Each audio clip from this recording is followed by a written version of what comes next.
Welcome to the Wholesome Healing Collective. Join us on our podcast for a journey into the hearts of healers from all walks of life, diving deep as we explore meaningful conversations that have the power to inspire, empower, and share life-changing wisdom. Through this community, we hope to create a welcoming environment where our listeners leave feeling nurtured and uplifted. We are so delighted you are here. My name is Alyssa. And I'm Renee. Grab a drink, get cozy, and let's dive in.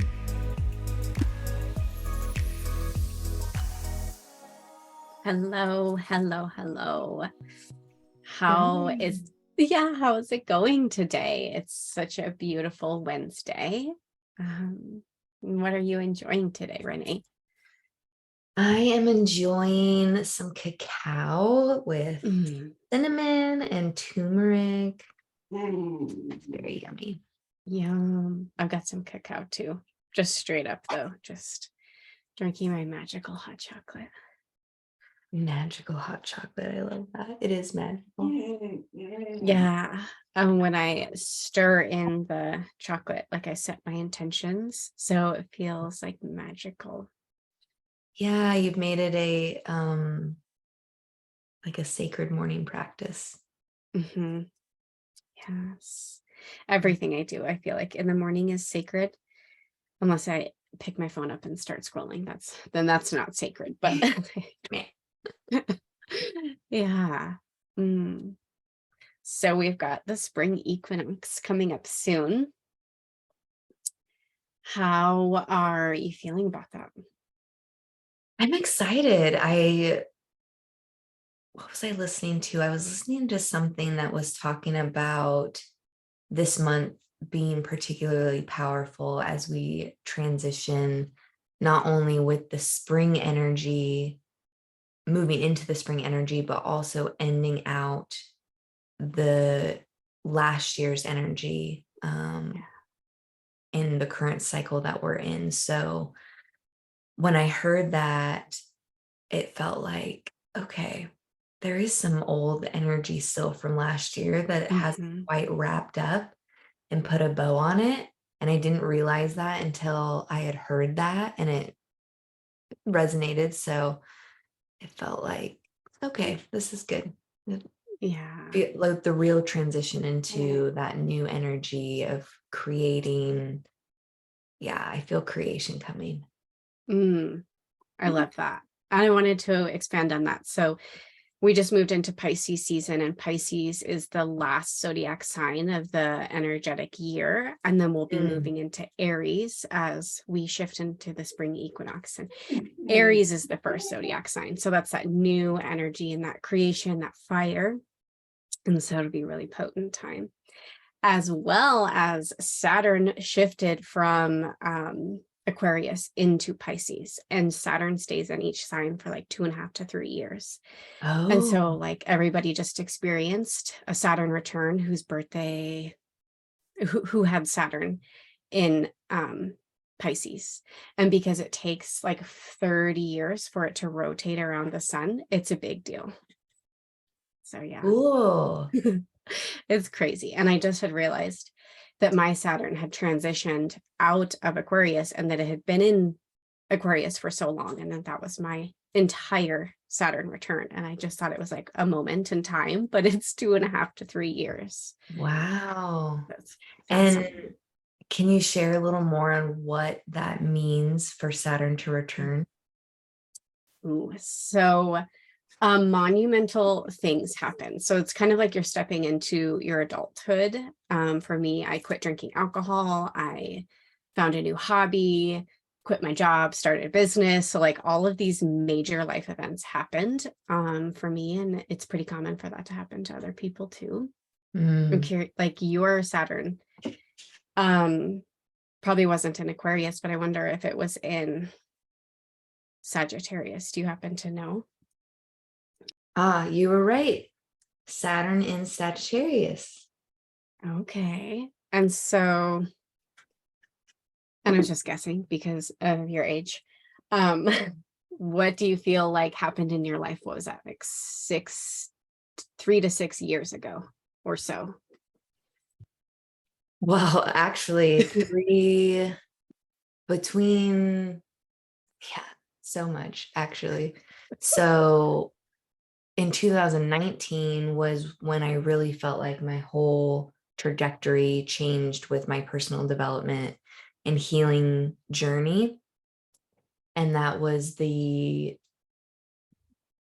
I discovered yoga, like the deeper Mm, layers of yoga. And not knowing at the time, that's when I discovered like somatic release from the body, even though I didn't have those words to describe it like that.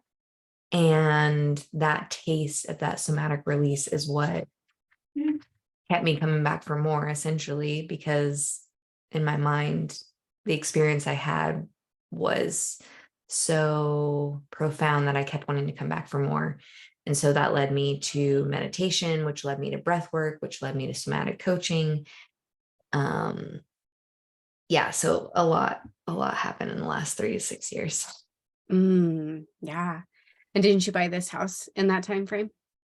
Yeah, I bought this house, I've gotten married, I switched careers with the same company, but I moved from completely opposite sides of the company, out of the retail side and into philanthropy. So Yeah. giving money away, Yeah. which was totally different than anything I'd ever done with the company previously. So yeah, and I've gotten new additions to my family, and yeah, so much in the last 3 to 6 years. Yeah. It's pretty crazy. So The now that it's returned, does that mean that things level out and it's not so flux, or is it kind of like the mm, launching or yeah, like a launch pad where all this stuff yeah. happens and then sends you on the way? I don't know for sure, but my feeling is that like all of that like crazy things happened in that time period where it was in that sign again. And now that it's moved on to the next sign, that things will start to settle for me. Mhm. And now everybody in Pisces, with the Saturn in Pisces, they'll be going through everything that I experienced. But obviously different because of the different placements in the other zodiac signs or the other planets in their aspects right now. Interesting. So Ooh. it's all a piece of it. And it's funny how woo-woo astrology sounds. And so many people are like, I don't follow that or I don't believe in that, but it's like it's so accurate. It's crazy. So it's like That's huge. definitely a topic that I want to learn a lot more about. There's Yeah. so many layers. Hmm. So many. Um, for the spring equinox, I'm just really excited for stepping into that new energy in the new year and feeling like everything that I did in 2022, or at least from mid March to the end of the year, is coming to like completion, like folding up. And now I can really feel like I'm stepping into this new timeline that I was trying to create. And now the energy is there to embody it. Yeah. Beautiful. The new course, we both started new courses recently, and that feels timely with this transition and stepping into those containers that will allow us to not only integrate what we learned last year even deeper, but Mhm. also acquire new skills and kind of build on the existing skills that we had or have. Yeah. And I think it's really neat because I'm realizing that now we get to step into the next platform of, or Mm. the next level of learning, where before there were so many different options at the level we were at. Now it feels like we get to hone in with facilitators that we can really resonate with deeply to take it to that next level. Mm. I don't know quite what I'm trying to say, but I guess My interpretation is that we have like an understanding of like what it is that we learned last year and now how we want to bring that to the world, how we want to share that message and that magic that we've created. Yeah. And it's not as broad reaching anymore. We get to hone in and it feels good. Yeah. And select who it is we want to work with, to learn from, to bring it more to fruition. Yeah. Yeah. And it feels really intuitively guided. I feel very guided to the teachers that are coming into my life. Mhm. And it feels very serendipitous. I keep Yes. being reminded that when you're ready for the lessons, the teachers will come. And that just feels like it's been happening more and more over these last few years. And it's becoming so much quicker.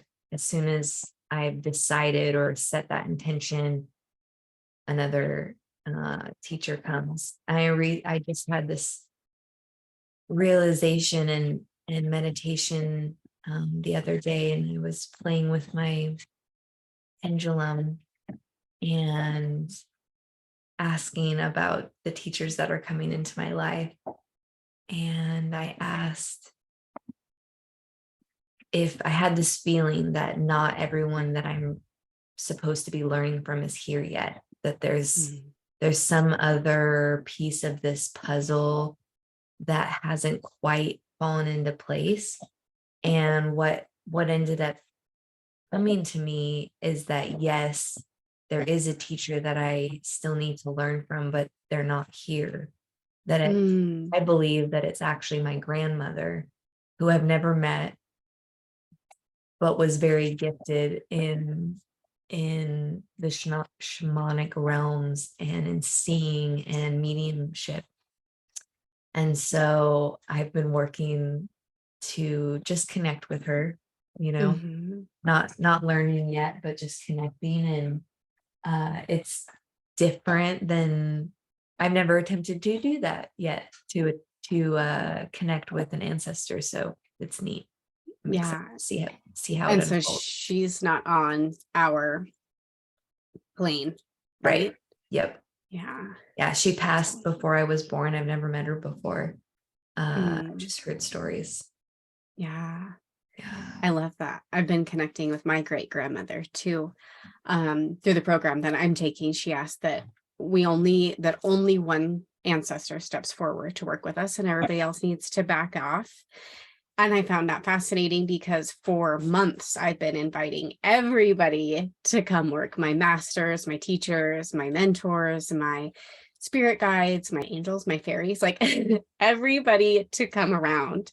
And then she's like, everybody needs to back off. And one ancestor steps forward. And through using my pendulum, I discovered it was my great grandmother. That's And so so trying. funny. I didn't realize that I made that discovery. And so it's really cool to work with. And I haven't done much with her either, but just like lighting a candle and inviting her forward and just like being in that energy feels really special. Yeah. I'm excited to see how this unfolds for both of us. Yeah. Maybe our It's grandmothers are in cahoots.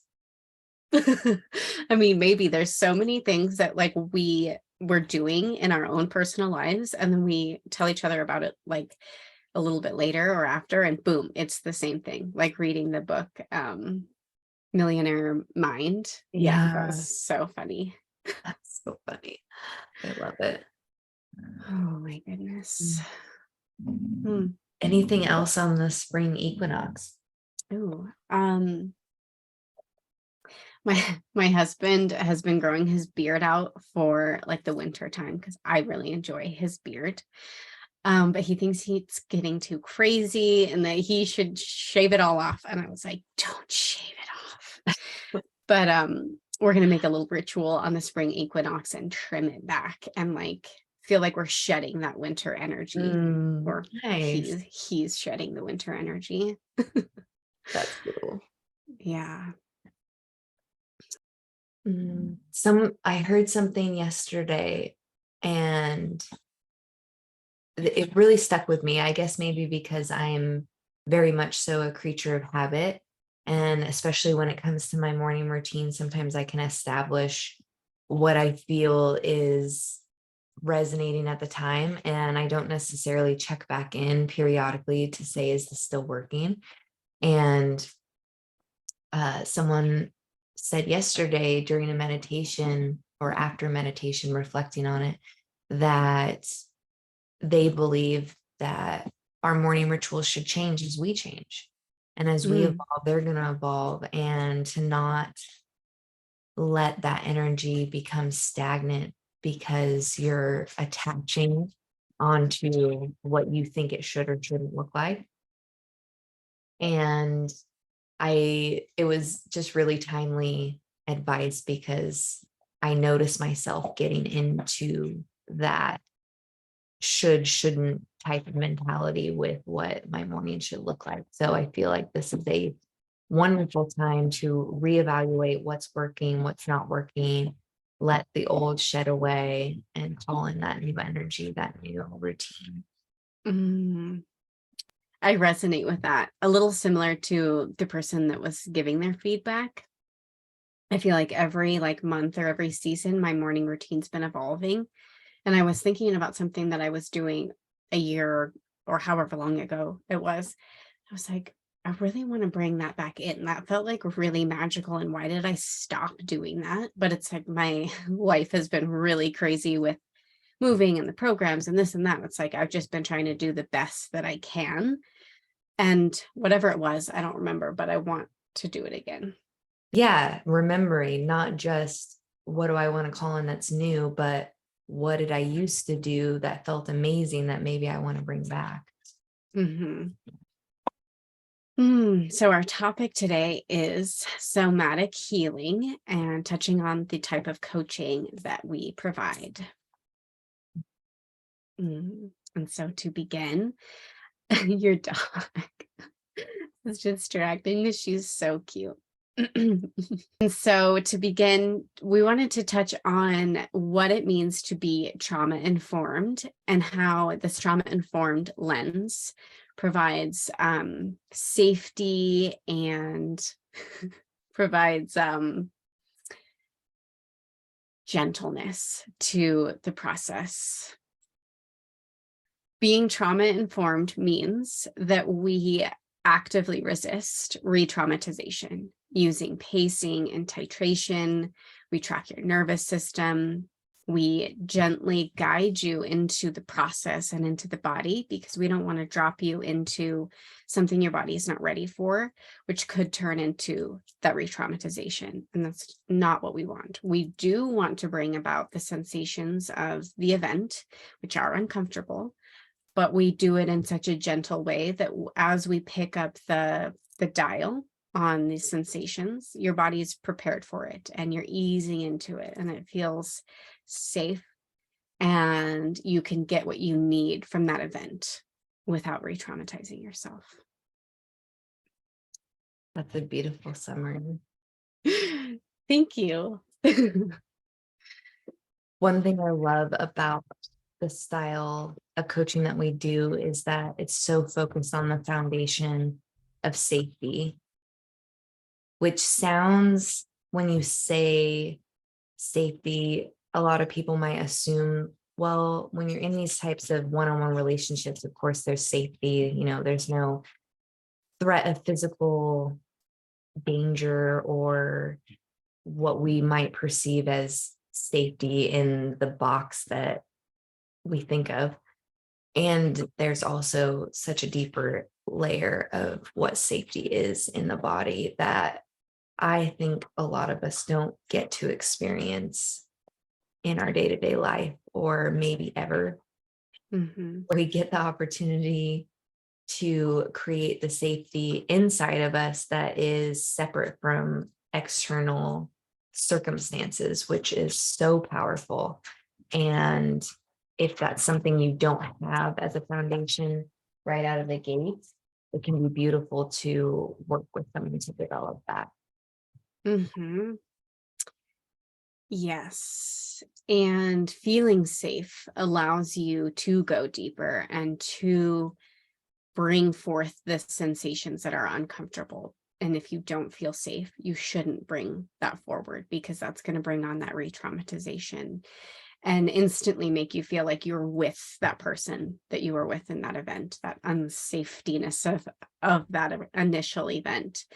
And when I say event, it's that point in time where a wound was created, a need wasn't met. And that's usually what creates like a coping mechanism or a behavior that's not ideal, but it's just a behavior that we have that's trying to keep us safe in one way or another, or trying to meet a need. And it was all created from an event. And so that's what we want to bring forth in our sessions. And so it's not life coaching. We're going into the past. And most life coaching focuses on future and in this moment. And while what you're initially trying to do is heal yourself in this moment so you have a better future, we go into the past. And because we were trained to be trauma informed and trained to hold you in this container, we can take you into the past and hold you safely through that process. Do you want to touch on perhaps how our style differs from mindset coaching?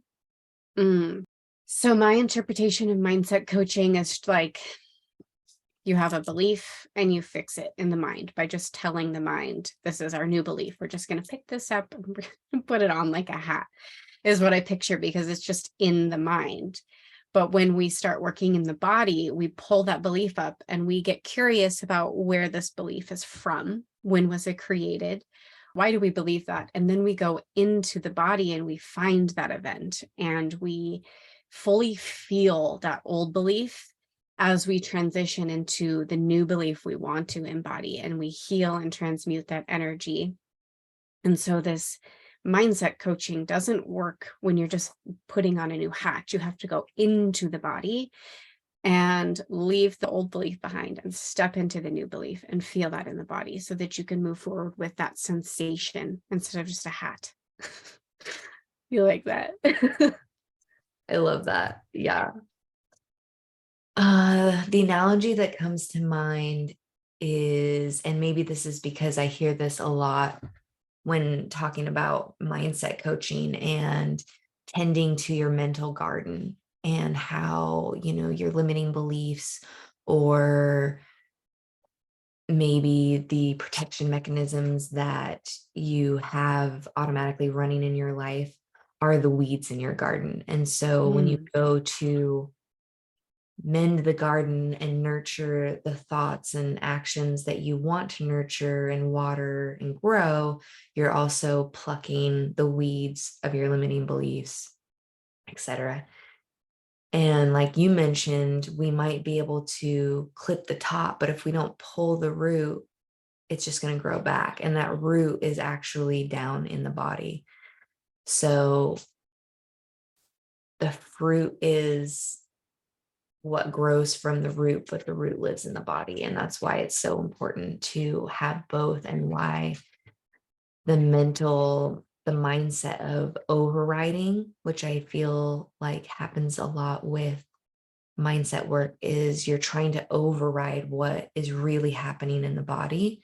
And we're trying to use words to push us forward instead of getting in touch with the emotions and the feelings that are really propelling that growth of whatever weed it is that you're wanting to get rid of. So it's not that there isn't a place for mindset work, because it is really powerful, but it, for me, needs to be in tandem with the minds, or with the body work, so that both can be on the same page. I love how Joe Dispenza teaches brain and heart coherence. And he talks about how we emanate this magnetic field, or this energy field, both from our mind and our heart.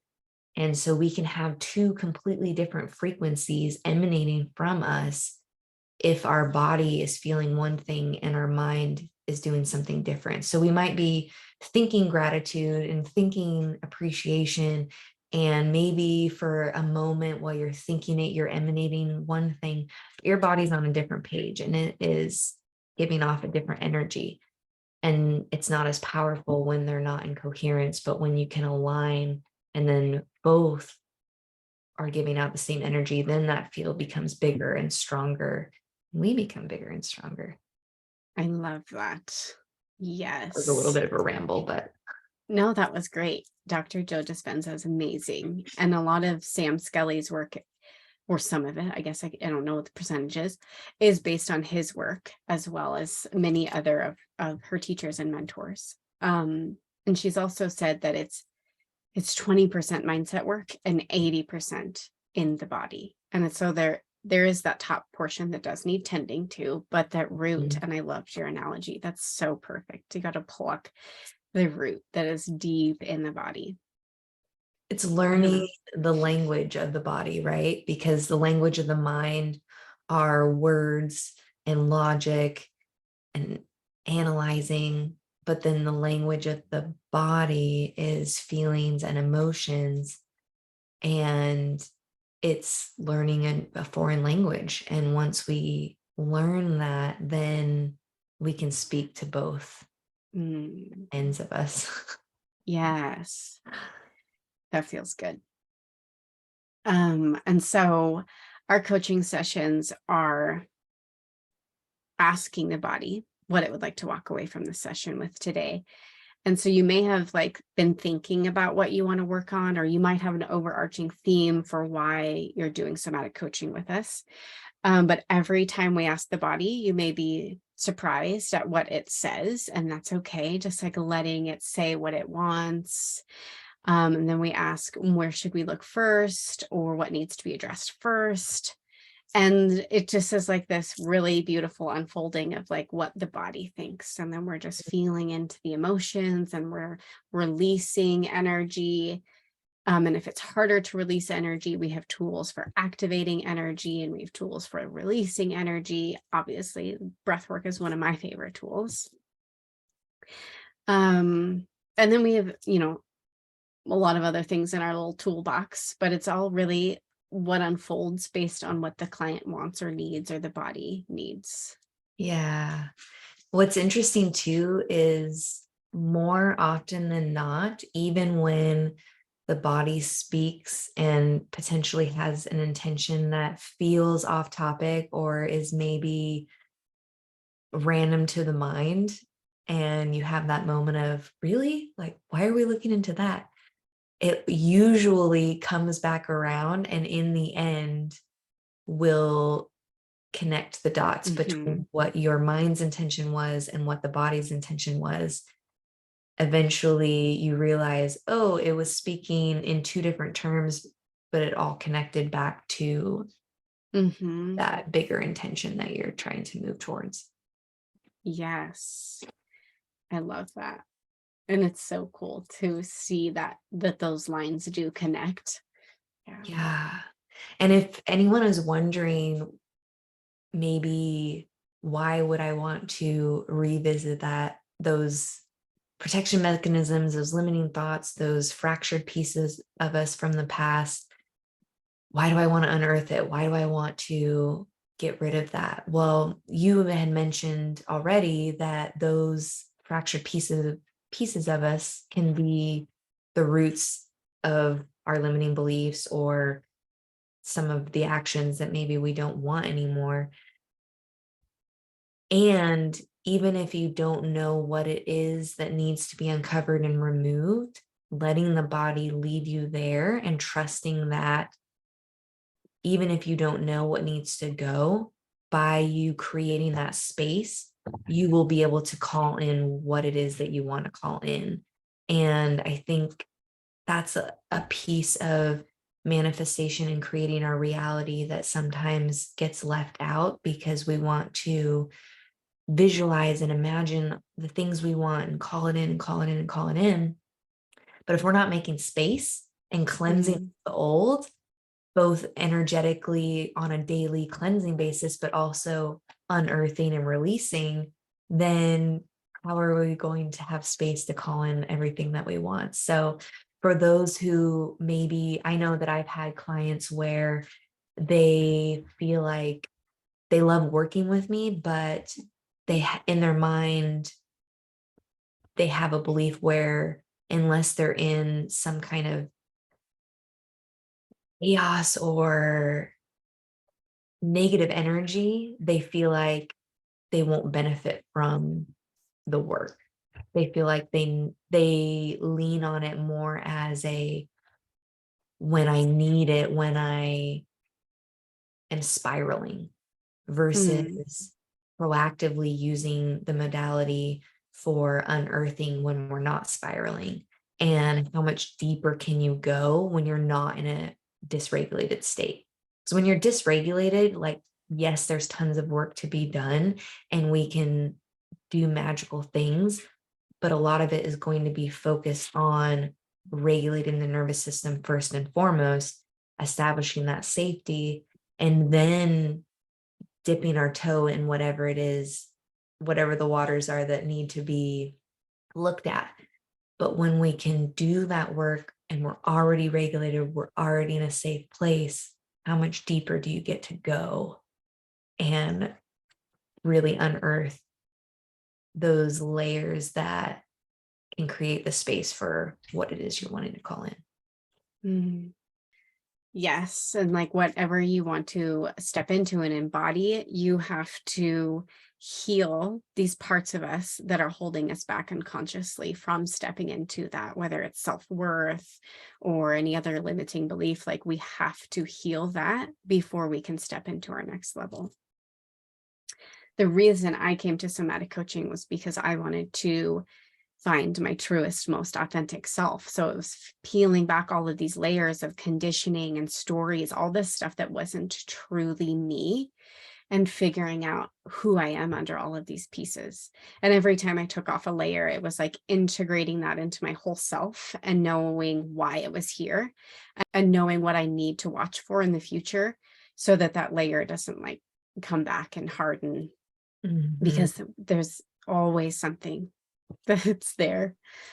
And so somatic coaching is not therapy. We can work very closely with you and a therapist, but somatic coaching can be much more deeper and more involved than talk therapy. And you may find that you're healing wounds much faster than you maybe spent 3 to 6 months in therapy just talking about the issue, where when we go into the body, we're fully uncovering that root, as Renee mentioned, and we're able to feel that energy and transmute that energy and integrate and move forward instead of just continuing to talk about it. Anything else we should touch on? There's so many layers to it. I feel like that is complete for me. Mm. Yeah, I agree. I feel like we did just kind of touch on the surface of like what it is and why you might use it and how it's different from life coaching, but there definitely is all of the stuff we learned over the last year that's in there and in our bodies that we call upon when needed in the sessions. Hmm. Yeah, Yeah.